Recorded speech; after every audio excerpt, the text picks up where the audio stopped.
Draymond, we can start with the Sarver stuff. You were obviously kind of wrapped into that story. What do you think?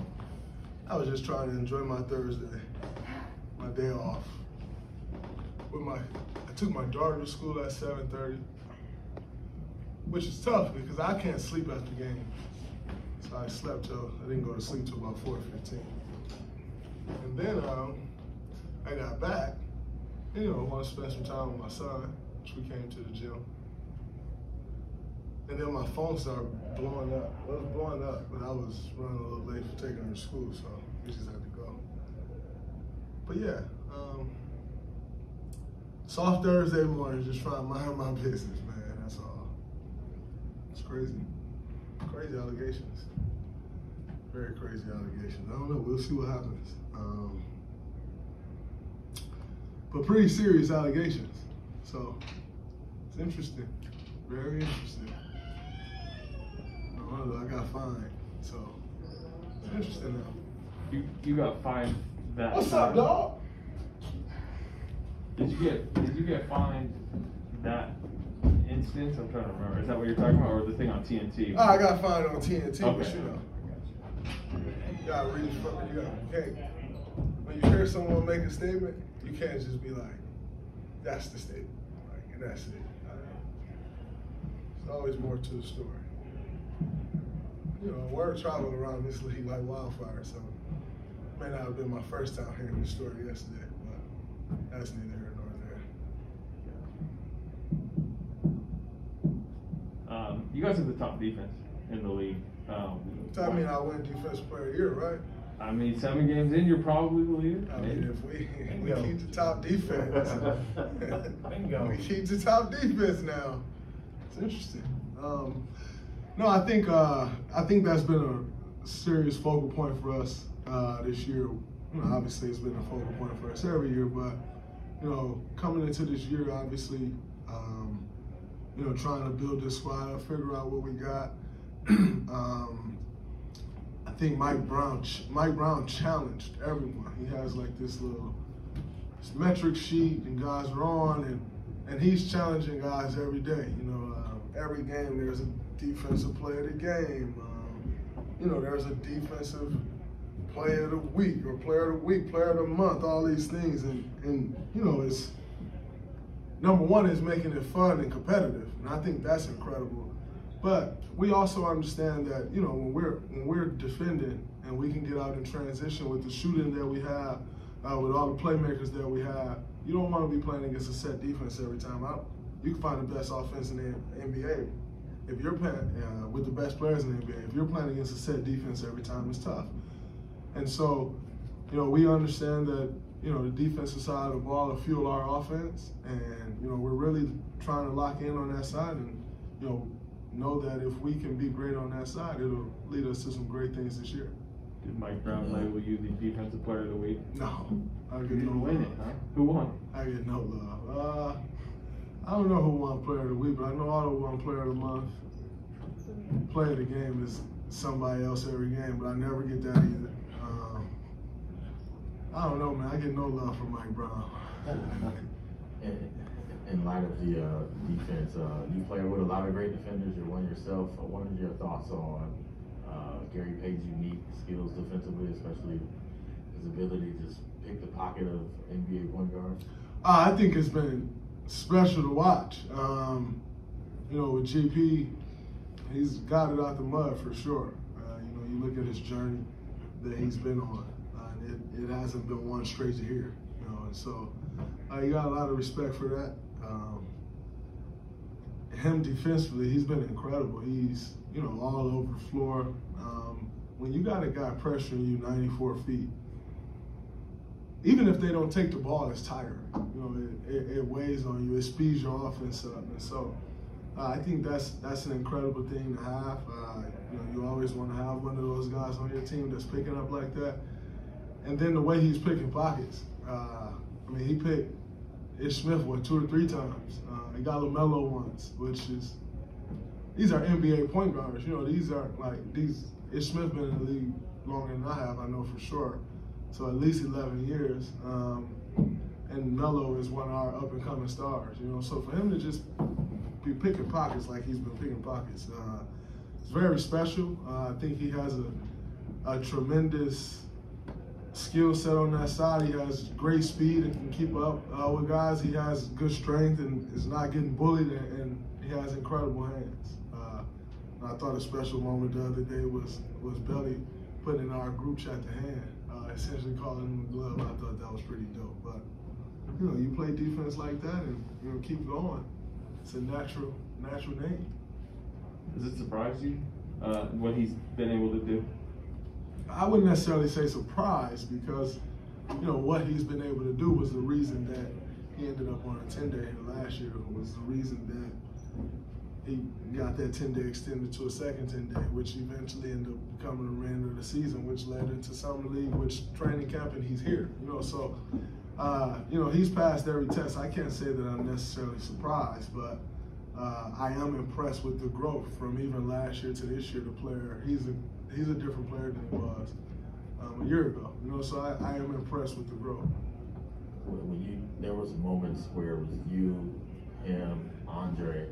I'm trying to think of a more suffocating trio. Do you and Andre, as guys who've been doing this for so long, do you see like, we could give him some game, some wisdom, and this could be a pretty suffocating trio? Just perimeter, stopping guys from handling.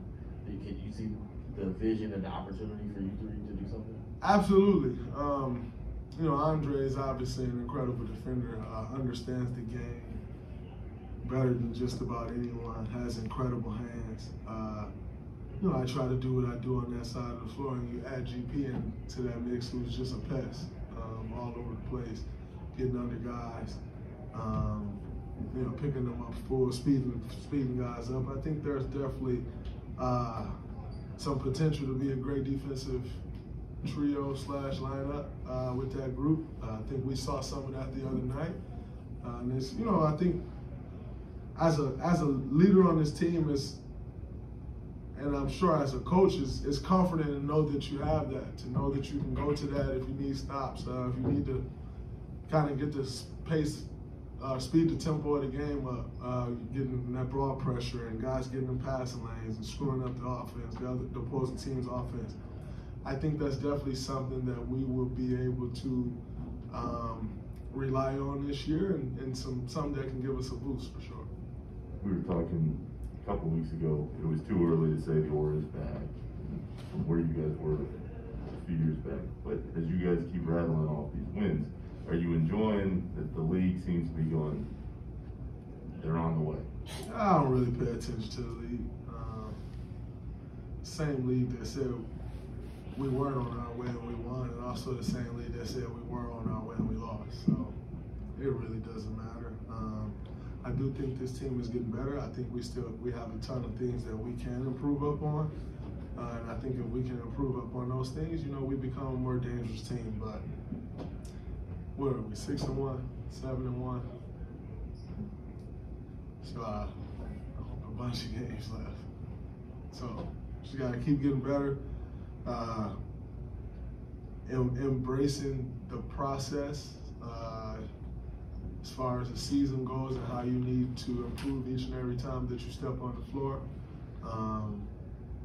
Where there are, you get to points in the season where things that was happening in week 1 should no longer be happening at all. So I think it's all about the continued growth, and if we can continue to grow, I think the sky's the limit. Steve told us a story the other night. He said he was pouting on the bench, and you kind of called him out about it. Can you detail?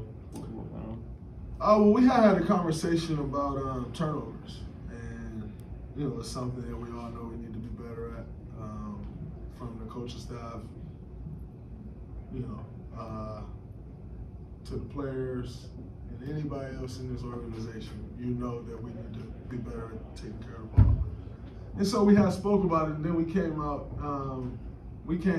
in that first quarter flipping it like hotcakes. The ball was all over the place. And he took the first time out, and we spoke about it again, and we came out of the timeout turning it over even worse than we were when we went into the timeout. And as something that we all know that we need to improve upon. We all know that this is a point of emphasis for us. We all know that this is possibly something that can hold this team back. It's not as if, we're going out there to purposely turn the ball over, but, that's something that we have to figure out. And as we're doing it, you kind of, when you turn the ball over, I think a natural reaction for most basketball players to look over at the bench. And so you look over at the bench and coach is over there like,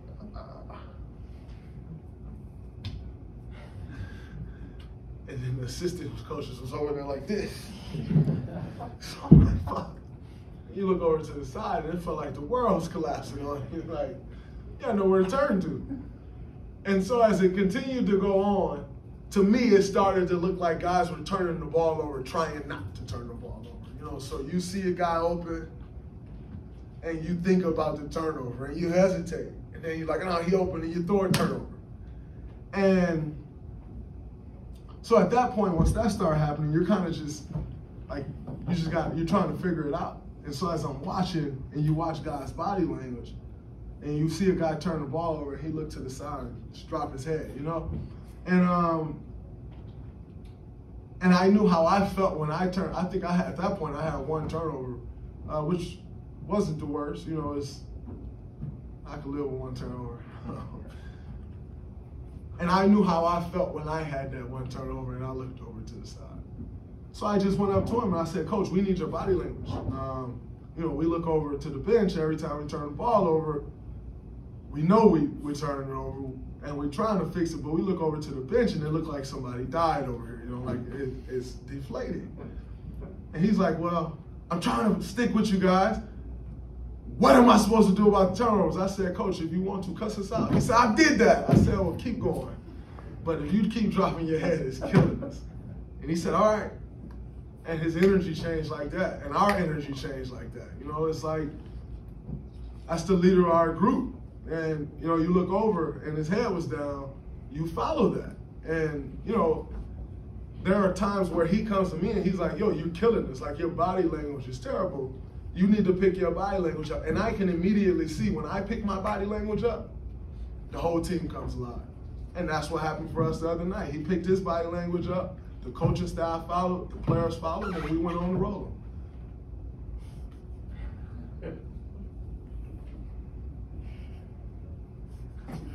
Oh, what's up, bro?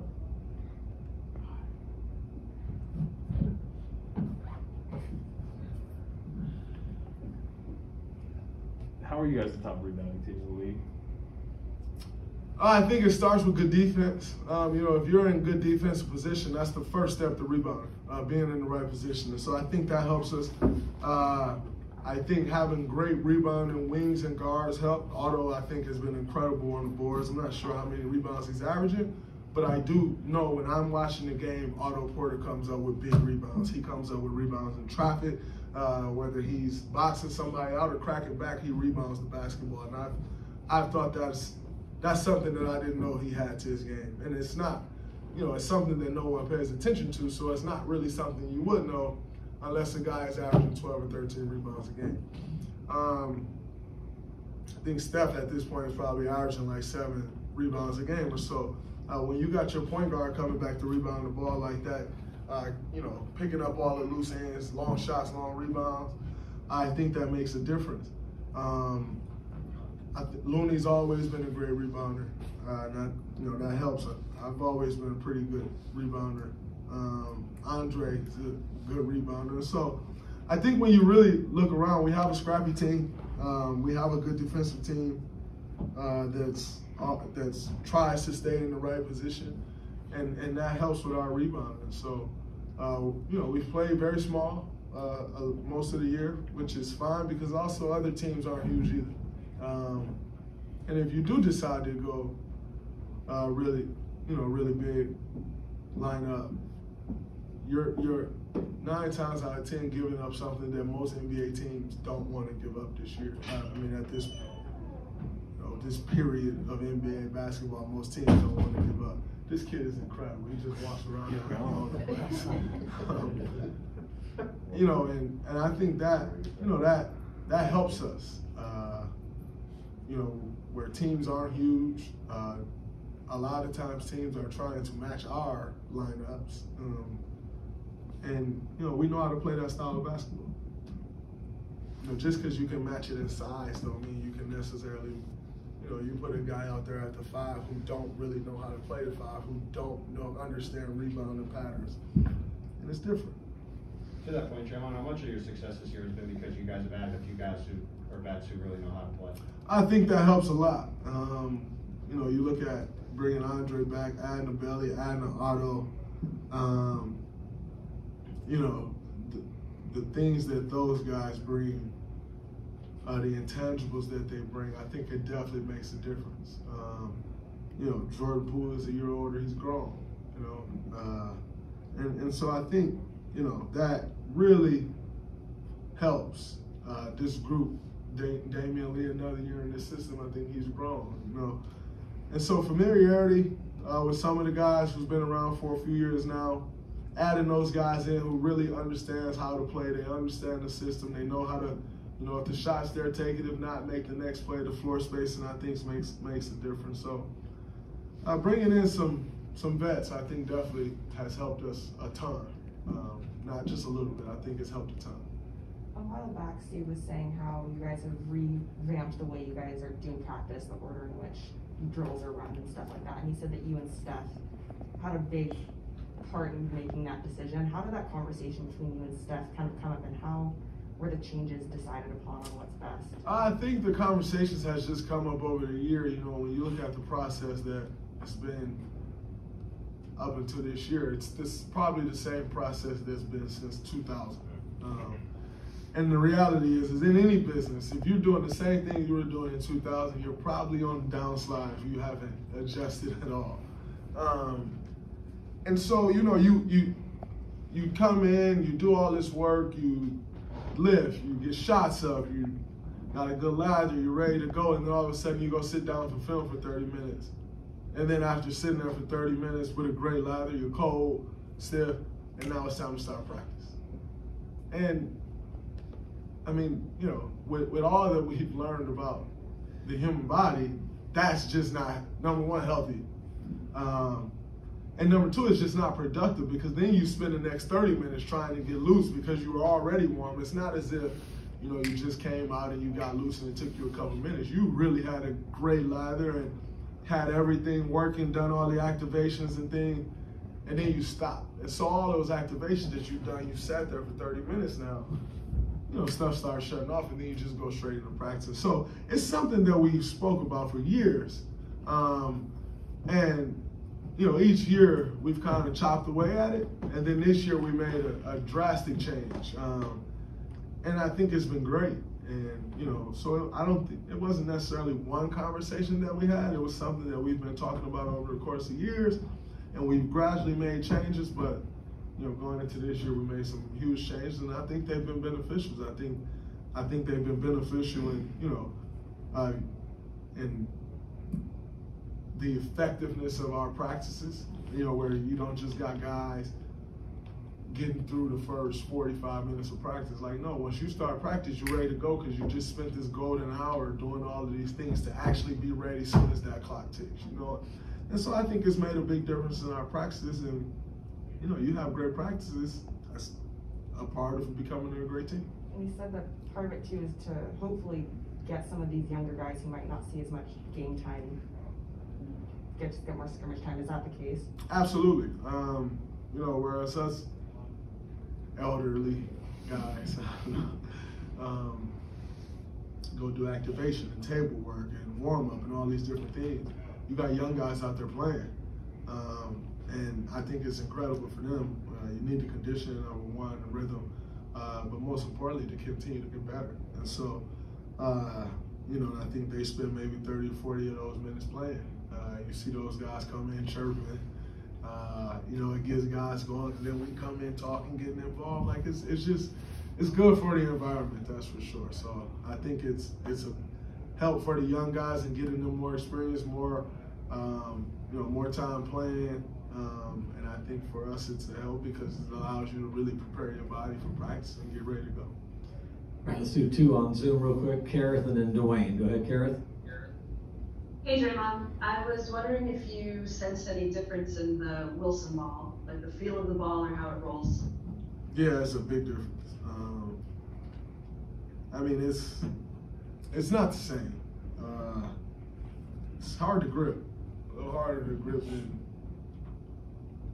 than spotted ball. You know, the way the ball starts, it start rolling in your hand weird when you're going to shoot. You know, handling the ball is a little different, so it's definitely different. But it is what it is. I mean, you know, it's not really anything I can do about it, so I don't really try to worry about it or think about it. But it's different for sure. Right, Dwayne. Yeah, appreciate it. Draymond, you opened up being asked about the story involving Sarver, and obviously the allegations, like you said, are very, very heavy. And as you said, the word travels throughout the league. When you're looking at what the NBA is going to do as far as the investigation, what are things that you would like to see addressed, looked into, so they can come up with a decision that's just? I'm not an investigator, so I don't really know what they need to look into. I don't even know how you start an investigation.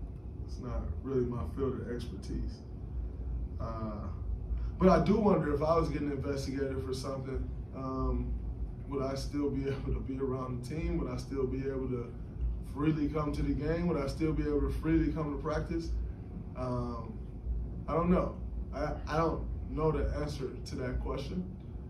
Because I've never really been around in a situation here where someone is getting investigated for something like that. But I do know what I think, and I'm not sure I'd be sitting here finish a shoot around talking to you if I was being investigated. So I just hope there aren't any double standards. Okay. Just because, you know, there's a governor of a team, we're still all a part of this league. So I just hope that the same standards that are the same standards that we have when it comes to players, that we have when it comes to everybody that's a part of this league. So I don't know where the investigation starts. I don't know where it ends. I don't know who you talk to. That's really none of my business.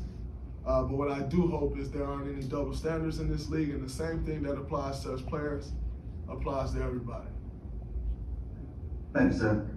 Great, thanks everybody, appreciate that. Coach Kerr will be 5:15 pregame. Thank you, sir.